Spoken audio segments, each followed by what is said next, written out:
हाँ, तो आज ज्योग्राफी का क्लास में आज का चैप्टर है हमारा राज्य बिहार।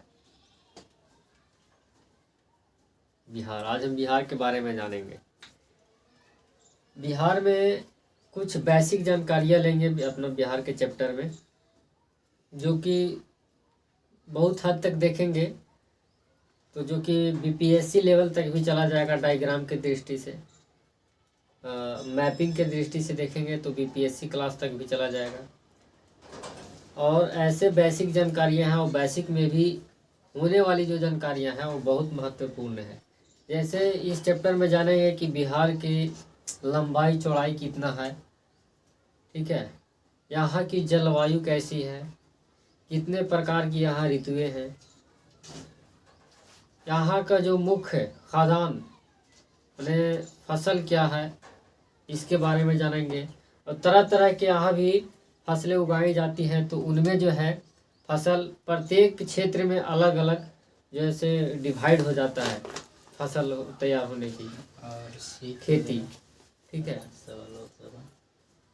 तो इसमें चैप्टर है हमारा राज्य बिहार। चैप्टर है हमारा राज्य बिहार।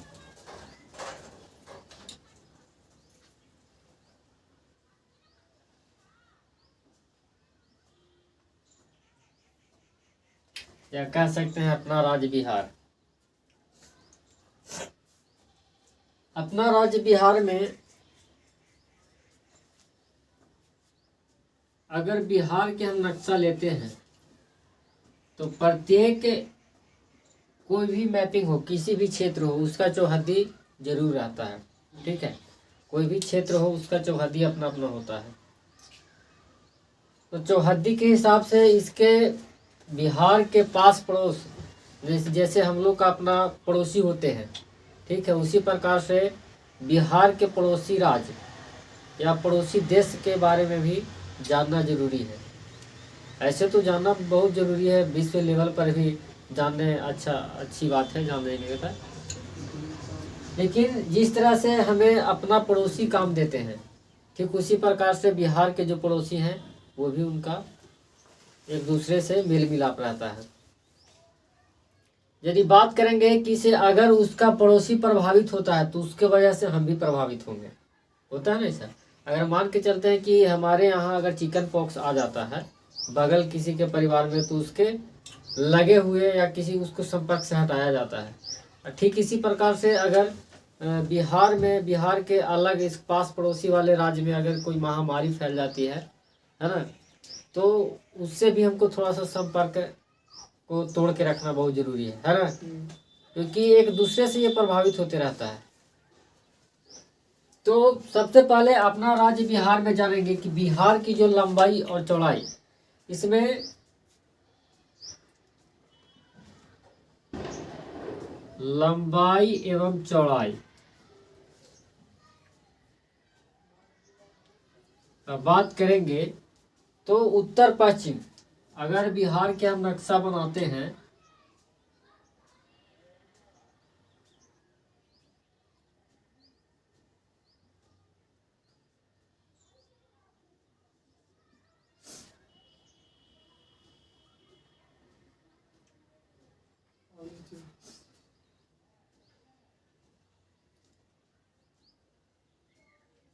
इस तरह से है,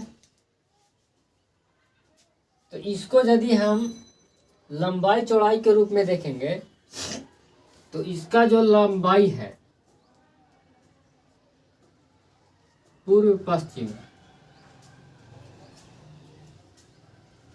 वो है 483 किलोमीटर। पूर्व पश्चिम,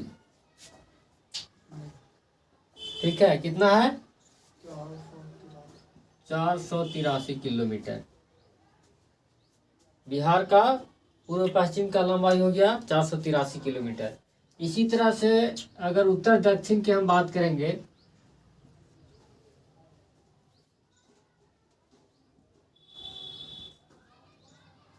तो इसका जो लंबाई है 345 किलोमीटर। ये सब क्वेश्चन पूछता है, खास करके बीपीएससी। हाँ चौड़ाई, ये चौड़ाई हो जाएगा। ये खास करके बिहार स्तर पर जो भी एग्जाम है उसके लिए महत्वपूर्ण है। ये लंबाई चौड़ाई हो गया। अब हम इसमें थोड़ा सा बात करते हैं कि चूंकि ये बिहार है, ठीक है, तो बिहार इतने बड़ा क्षेत्र है, तो इस क्षेत्र को, किसी भी क्षेत्र को चलाने के लिए प्रशासनिक सुविधा होना बहुत जरूरी है ना। नियम कानून कायदे होना बहुत जरूरी है, तभी वहाँ के जो है क्षेत्र में रहने वाले लोग एक नियम प्रशासन के तहत अपने जीवन को पालन करेंगे। ये इसके अगर विपरीत सोचते हैं तो बिहार में या किसी क्षेत्र में कुछ दिन के लिए, 1 या 2 दिन के लिए पूरा प्रशासन को ही समाप्त कर लीजिए, ठीक है, जीरो मान लीजिए, तो उसमें देखना क्या क्या बदलाव होगा। लोग जैसे अपने अपने कानून बनाने लगेंगे, है ना।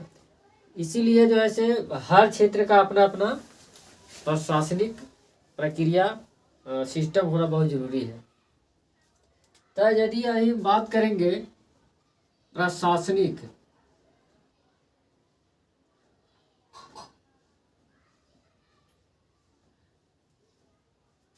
सीढ़ियां बोल सकते हैं,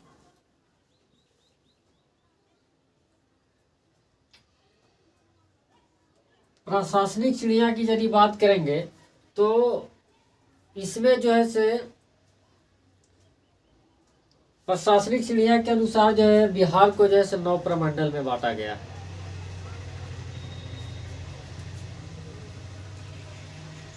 प्रमंडल, बिहार में जो है प्रमंडलों की संख्या 9 है, और प्रत्येक प्रमंडल में जो है कई जिले होते हैं, ठीक है।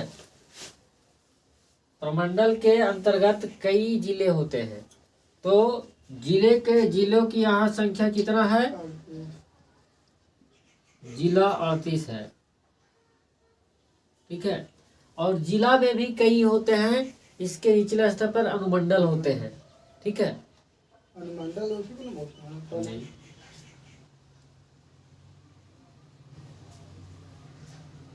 इसके निचले स्तर पर अनुमंडल होता है। अनुमंडल बहुत लगता है जिला नहीं जी, जिला में कई अनुमंडल होते हैं। अनुमंडल दूसरा होता है, जिला अलग होता है। समझो कि से जिला के अंतर्गत आने वाला ये अनुमंडल है। अनुमंडल के नीचे प्रखंड आवत होगा। हाँ, अनुमंडल की संख्या कितना है? अनुमंडल की इसमें नहीं बताया गया है। प्रमंडल को जो होता है, प्रमंडल जो कई जिलों को मिला के इसमें जो है कई जिला समाहित है। फिर इसके बाद आता है, और अनुमंडल में जो है कई प्रखंड होते हैं, ठीक है। हम लोग के अनुमंडल कहाँ? तो प्रखंड के यदि इसमें हम बात करेंगे तो बिहार में प्रखंडों की जो संख्या है 534 है, ठीक है। और प्रखंड हम बताए थे कि किससे मिलकर बनेगा प्रखंड? गांव से। प्रखंड में जो है से कई पंचायत शामिल है ना। मतलब कि कह सकते हैं कि इनमें जो है कई पंचायत आता है, ठीक है। और पंचायत बनाने के लिए हम क्राइटेरिया को बताए थे, ठीक है, कि पंचायत कब बनता है। बताए थे किसी क्षेत्र की जब जनसंख्या कम से कम 7,000 हो जाए, ठीक है। ये कोई जरूरी नहीं है कि से किसी खास क्षेत्र, किसी खास गांव का जनसंख्या 7,000 हो, तभी उसके पास पड़ोस वाली जनसंख्या को भी मिला के उनमें जो सबसे बड़ी जनसंख्या वाली गांव है उसको पंचायत बना दिया जाता है, ठीक है। ये प्रशासनिक सीढ़ी के बारे में हम लोग जाने, ठीक है। 101 लिख दीजिए अनुमंडल। हाँ? अनुमंडल 101।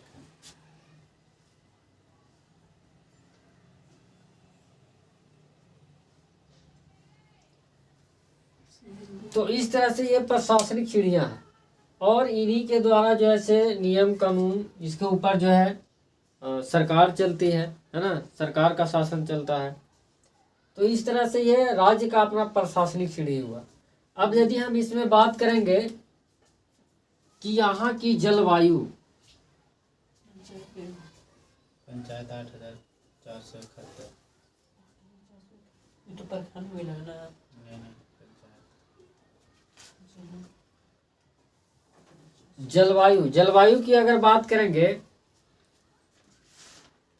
तो इसमें जो है बांटेंगे इसको पूर्वी हिस्सा और पश्चिमी हिस्सा करते हैं, ठीक है। तो इसका पूर्वी हिस्सा की यदि बात करेंगे हम, इसको हम बांट देते हैं।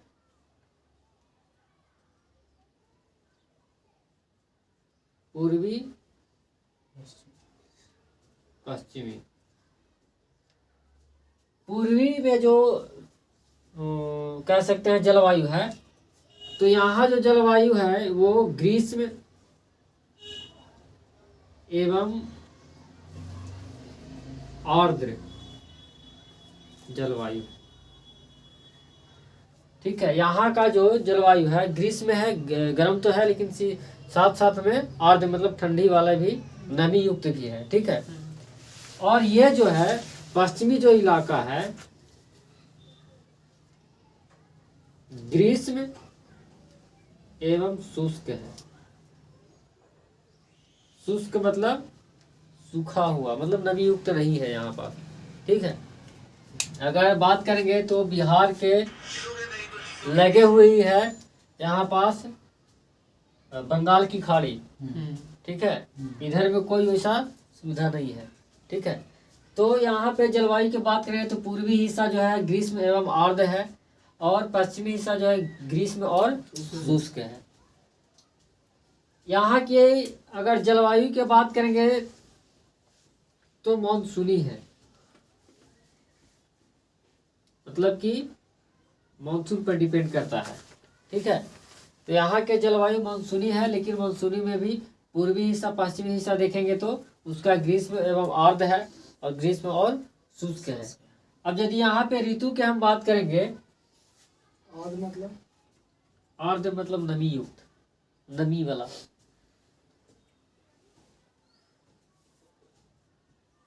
ऋतु के बात करेंगे तो यहाँ पास 3 ऋतुएं हैं, मतलब बिहार राज्य में 3 ऋतु होता है। एक होता है ग्रीष्म, एक होता है वर्षा और एक होता है शीत। शीत को कह सकते हैं ठंडा, ठीक है। तो बिहार राज्य में देखने को मिलेगा आपको 3 ऋतु होता है। समझिए कि ये 3 ऋतु है तो इसको 12 महीना में 3 से डिवाइड कर दीजिए, 4 महीना का यहाँ पे ऋतु चलता है, ठीक है। तो ऋतु में ग्रीष्म ऋतु, वर्षा ऋतु, शीत ऋतु। तो ग्रीष्म ऋतु के बारे में हम जानेंगे कि ग्रीष्म ऋतु आखिर कब से कब तक होता है ना। अभी जो है स्टार्ट हो गया हम लोग का ग्रीष्म ऋतु। ग्रीष्म ऋतु कब से स्टार्ट होता है? ऐसे देखेंगे मार्च से। ऐसे देखेंगे तो फरवरी के लास्ट होते होते जैसे कुछ गर्मी तापमान जैसे बढ़ने लगता है, ठीक है। लेकिन इसको मतलब कि मुख्य रूप से माना जाता है तो होली समाप्त होने के क्रम में वहां से गर्मी स्टार्ट माना जाता है, ठीक है। तो इसको हम कह सकते हैं कि ग्रीष्म ऋतु जो है वो मार्च से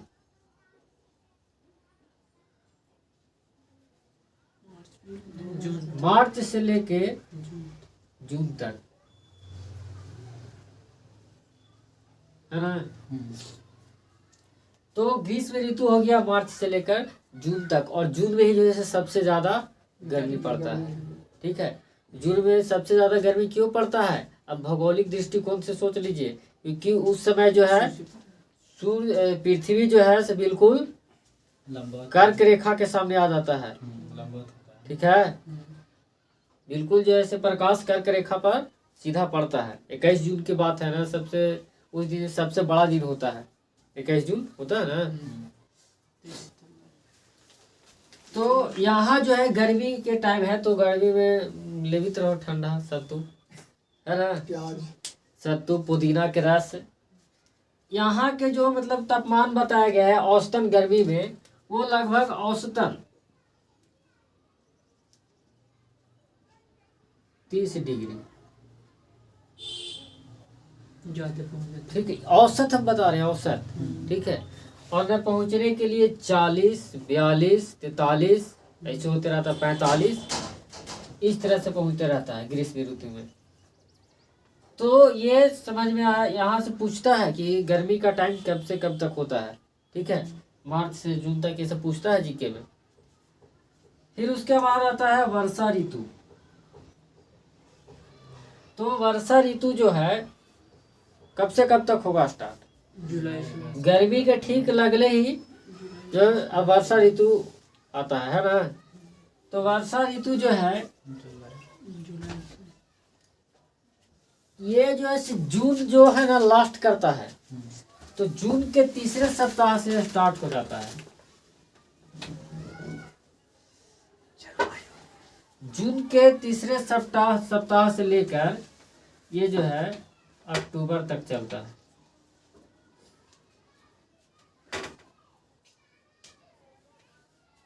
है ना।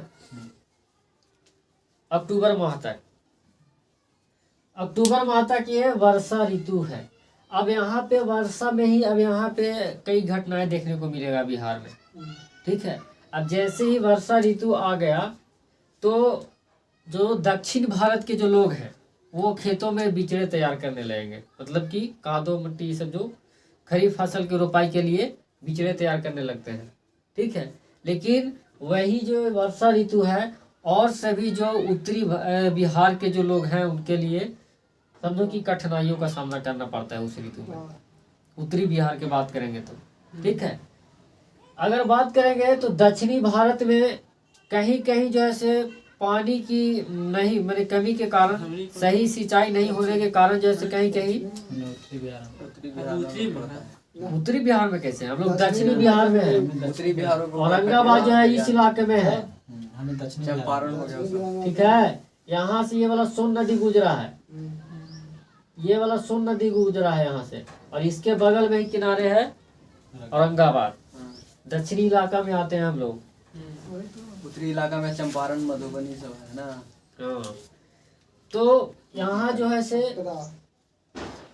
यहाँ पास जो है अब वर्षा ऋतु जो है से उत्तरी बिहार वासियों के लिए बहुत कठिनाइयों का सामना झेलने के लिए वो खड़ा कर देता है।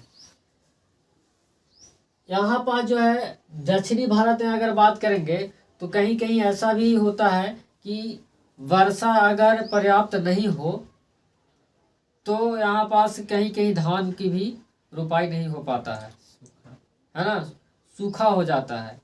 लेकिन वहीं अगर यहाँ पास पानी मतलब बिहार मानसून आ जाए तो उत्तरी बिहार में जो है तुरंत भर में स्थिति बाढ़ की स्थिति आ जाता है, आता है ना। तो बाढ़ की स्थिति के लिए उत्तरी बिहार की यदि बात करेंगे तो उसका मूल स्रोत जो है नदी है। उत्तरी बिहार की यदि बात करेंगे तो लिख देते हैं यहाँ पर।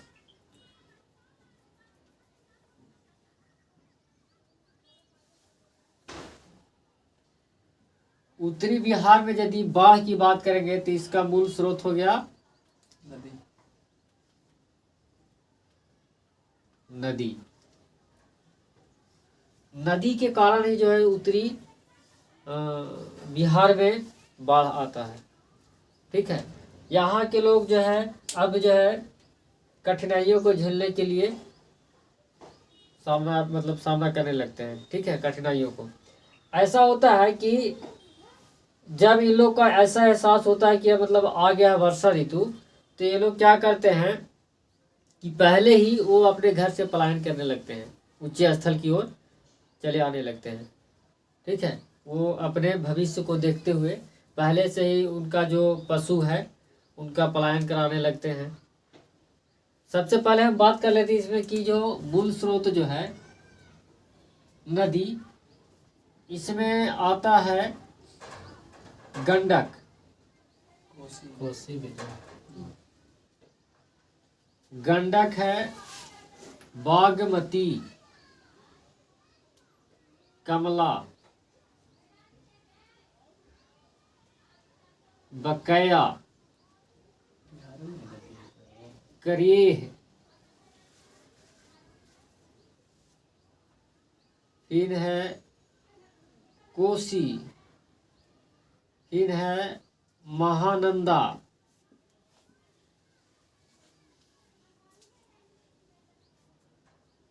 इन सभी जो नदियां हैं ये मूल स्रोत है उत्तरी बिहार में बाढ़ के लिए। ठीक है, और इनका जो भी ये जो नदी है इनका सभी का जो उद्गम स्थल है नेपाल है। नेपाल की तराइयों से निकले हुए सब नदी है।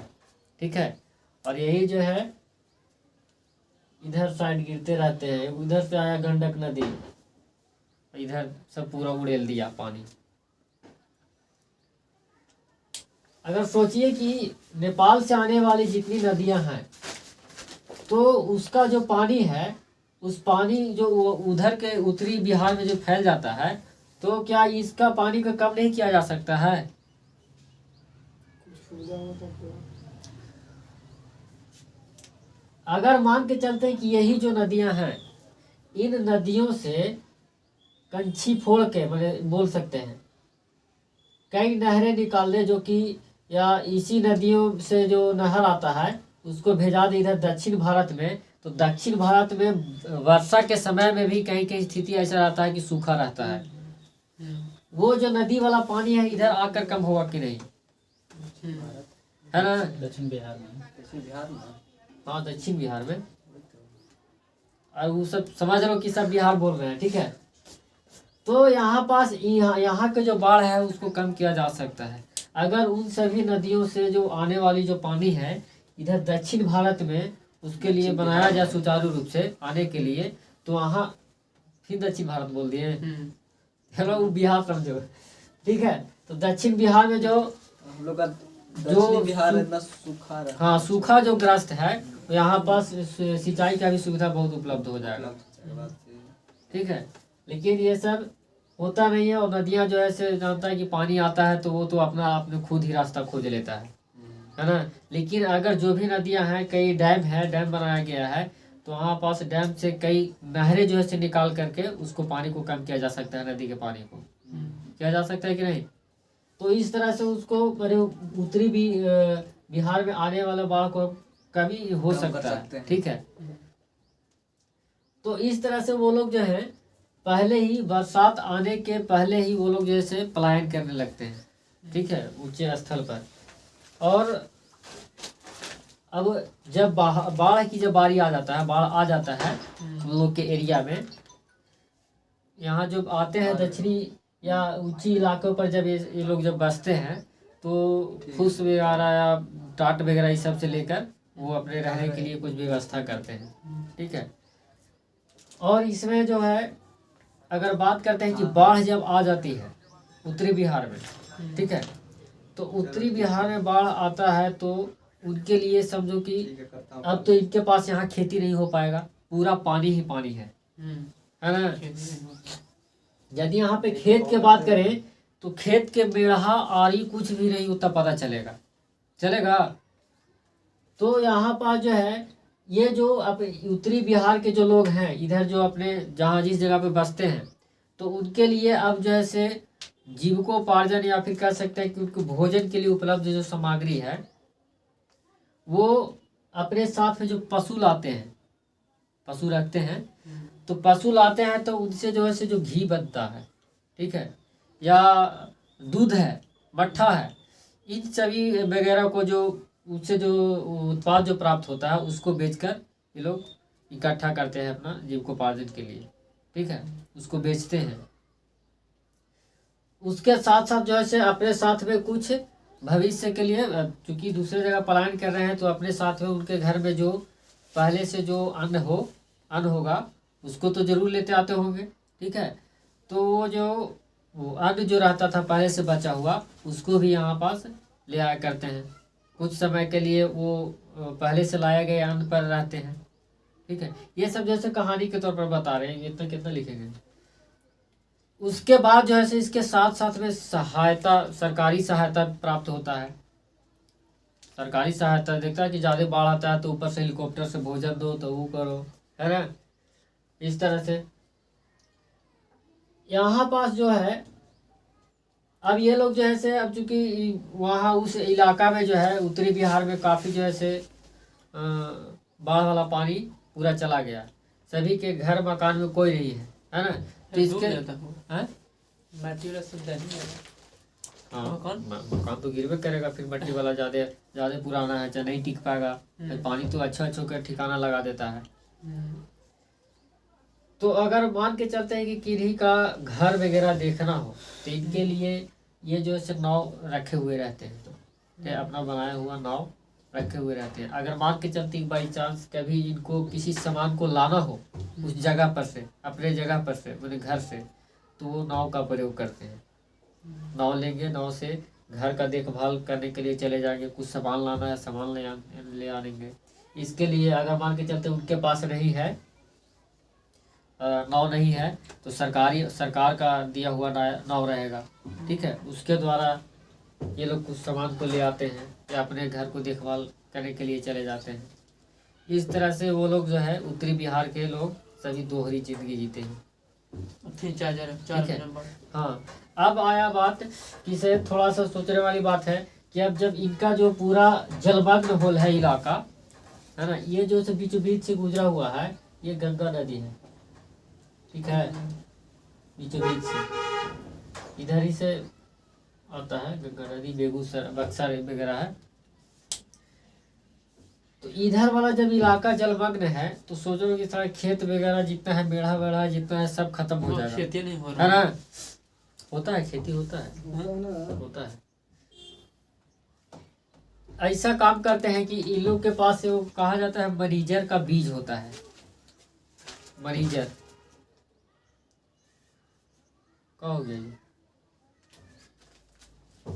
कुछ नहीं है। मरीजर का एगो किसी पौधा जैसा है, फसल नहीं है, ठीक है। मरीजर का बीज आते समय जो है ये लोग ना है जब सोचते देखते हैं कि से अब बाढ़ आने वाली है तो उससे पहले जो है अपने खेतों में मरीजर का बीज छींट देते हैं, ठीक है। मरीजर का बीज छींट देते हैं तो जब पानी खत्म हो जाता है तो वो जैसे फिर तैयार होता है। मरीजर का बीज जो फसल है वो डंठल जैसा तैयार हो जाता है पौधा, तो उसको जैसे फिर काट के वो लोग जो है वो जलावन के लिए इस्तेमाल करते हैं उत्तरी बिहार के लोग। इसके साथ साथ में अगर बात करते हैं कि फसल के लिए अगर यहाँ से 4 महीना के बाद पानी सब खत्म हो जाता है तो फिर यहाँ से इधर से लोग पलायन करते हैं अब अपने एरिया में, ठीक है।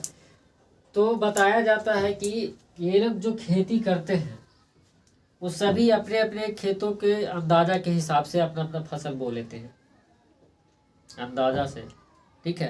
अगर बारी आता है कटाई के लिए, फसल पककर तैयार हो गया कटाई के लिए, तो सरकारी कागजात पर जो दर्ज किया हुआ है उनका अपना अपना क्षेत्र, अपना अपना जो जमीन, उसके हिसाब से ये लोग काट लेते हैं, कटाई कर लेते हैं अपने फसल को। इस तरह से उन लोग का खेती होता है। तो इस इधर वाले इलाका को जो है जो हर समय जो है हर वर्षा के जब सीजन आता है तो उस समय बाढ़ की स्थिति इधर देखने को मिलता है, तो कम किया जा सकता है क्योंकि उधर का पानी जो है इधर आता ही नहीं है ना। और बीच में एक तो पड़ जाता है गंगा नदी, है ना, वो कोनो पानी जो है रील देता है, एक पानी इधर उधर चल जाता है, जाएगा नहीं, ढलान रहेगा तो नहीं जाएगा। तो इस तरह से ये वर्षा ऋतु का हाल है बिहार में, ठीक है। तो वर्षा ऋतु देखो कितना भयानक है, कुछ के लिए सुखमय है, सुकून के लिए है, जिंदगी यहाँ पे जरूरी है किसी के लिए और किसी के लिए हानिकारक हो जाता है बिहार में। फिर आता है शीत ऋतु। तो शीत ऋतु में जो है, शीत ऋतु कह सकते हैं कि यहाँ से नवंबर से चालू हो जाएगा, ठीक है, ठंडा गिरना और चलेगा फरवरी तक, है ना। इसमें से अगर बात करेंगे तो नवंबर और से फरवरी के बीच अगर बात करेंगे तो दिसंबर और जनवरी वाला जो है जो माह समय, उसमें काफी शीतलहरी चलता है। उस समय जो है बहुत ज्यादा ठंड गिरता है ना। तो इसका कारण क्या हो सकता है?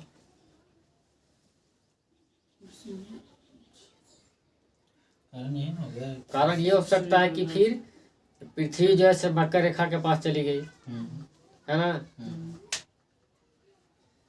तो इस तरह से अगर यहाँ के यदि बात करेंगे ठंडा के समय में तो औसतन तापमान 5 से 10 डिग्री कह सकते हैं, या फिर कभी कभी 2 डिग्री हो जाता है, 3 डिग्री भी हो जाता है ना। तो इस तरह से शीत ऋतु के बारे में जाने, तो अभी इसको नोट कर लीजिए, फिर उसके बाद हम बताएंगे कि यहाँ की जो प्रमुख जो फसल है। हाँ? 8,400 था पंचायत, पता 8,000 है कौटी का कौन फल के अनुसार पता है? कितना के अनुसार दिया है पंचायत?